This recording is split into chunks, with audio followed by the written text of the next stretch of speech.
কালীগঞ্জের বড়চাঁদগড় গ্রাম পঞ্চায়েতের সাধারণ সভাকে কেন্দ্র করে চাঞ্চল্য। পঞ্চায়েতের নির্বাহী সহায়ক উৎপল মণ্ডলকে মারধর ও হেনস্থার অভিযোগ উঠেছে সিপিএম পঞ্চায়েত সদস্যের বিরুদ্ধে। অভিযোগ, শুক্রবার সভা চলাকালীন আবাস যোজনার তালিকা নিয়ে বচসা জেরে পঞ্চায়েত কার্যালয়ের ভিতরে উত্তেজনা ছড়ায়। সেই সময় নির্বাহী সহায়ককে গালিগালাজ, হুমকি এবং মারধরের চেষ্টা করা হয় বলে অভিযোগ। ঘটনার পর পঞ্চায়েত কর্মীদের একাংশ কালীগঞ্জের বিডিওর কাছে লিখিত অভিযোগ জমা দেন।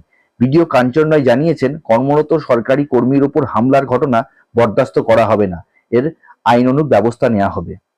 তবে সমস্ত অভিযোগ অস্বীকার করেছেন অভিযুক্ত পঞ্চায়েত সদস্য। তার দাবি, আবাস যোজনা তালিকা নিয়ে প্রতিবাদ করায় তাকে মিথ্যা অভিযোগে ফাঁসানো হচ্ছে।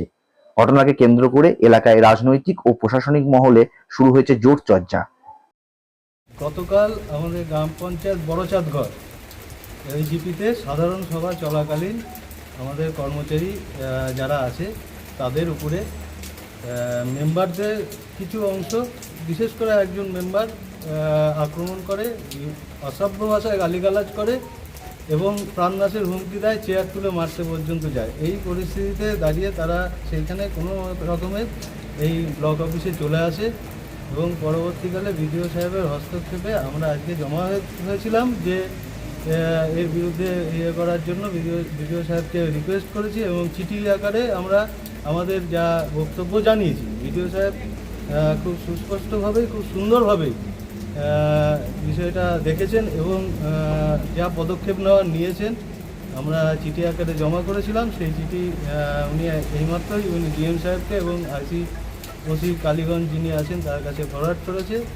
আমরা ধন্যবাদ জানাচ্ছি বিডিও সাহেবকে এবং পাশাপাশি দাবি করছি যে এই রকম ঘটনার পুনরাবৃত্তি যেন আর না হয়।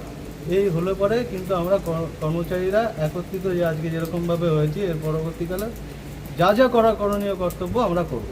তারিক আজিজ বিশ্বাস একজন মেম্বার আছে বড়চাঁদগড়ের, আরও মেম্বার আছে। এই ঘটনা বারবার বড়চাঁদগড় হয়ে চলেছে বিভিন্ন সময়, কখনো তারিক আজিজ বিশ্বাস, কখনো আলাদা মেম্বার করেই যাচ্ছে। এটা বাঞ্ছনীয় নয় কর্মচারীদের উপরে। কর্মচারীর কোনো দোষ ত্রুটি থাকলে পরে, ভুল কিছু থাকলে পরে সেটা বিডিও সাহেবের সঙ্গে লিখিতভাবে তারা জানাবে, কিন্তু তাই বলে মারতে আসবে, এটা কখনো সহ্য করা যাবে না।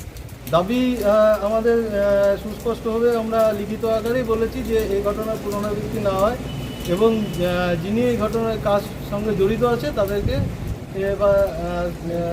আইন মাফিক ব্যবস্থা নিতে হবে।